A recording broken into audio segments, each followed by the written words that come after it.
Hello అండి, welcome to my channel. ఈరోజు vlog వచ్చేసి మా అమ్మ స్టైల్లో చేపల కూర. మా ఊళ్ళో చేపలు పడుతురని చెప్పి మా అన్నవే చేపలు తీసుకొచ్చిండు. మా నాన్న అయితే చేపలకు తిత్తి తీస్తాడు, ఎందుకంటే నీచు వాసన రాకుండా ఉంటుందని.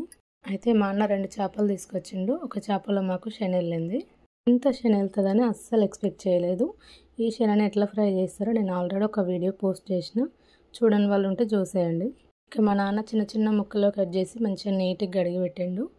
నాకు తెలిసి చికెన్ లవర్స్ కంటే ఎక్కువ చేపలు అంటేనే ఇష్టం ఉన్న వాళ్ళు చాలామంది ఉంటుంటారు. నాకైతే చికెన్ అంటేనే ఎక్కువ ఇష్టం, చేపలు చాలా తక్కువ తింటూ ఉంటాను నేను. అయితే మా పాప కడుపులో ఉన్నప్పుడు మా అమ్మ నా కోసం ఈ చేపల కూరని కొంచెం డిఫరెంట్గా చేసి పెట్టింది. నేను ఇప్పుడు కూడా ఆ రోజు చేసినట్లు చేయమ్మా అంటే సరేలే చేస్తా అని చెప్పింది. మా అమ్మ స్టైల్లో చేపల కూర ఎట్లా ఉంటుందో చూద్దాం. చేప ముక్కల్ని మంచిగా మ్యాగ్నేట్ చేసి పెడుతుంది. అంటే ఫస్ట్ ఉల్లిపాయను కాల్చి పేస్ట్ లాగా చేస్తుంది. దాంట్లో అల్లం వెల్లుల్లి పేస్ట్, పసుపు, ఉప్పు, కారం, నూనె వేసి మంచిగా కలిపి పెడుతుంది.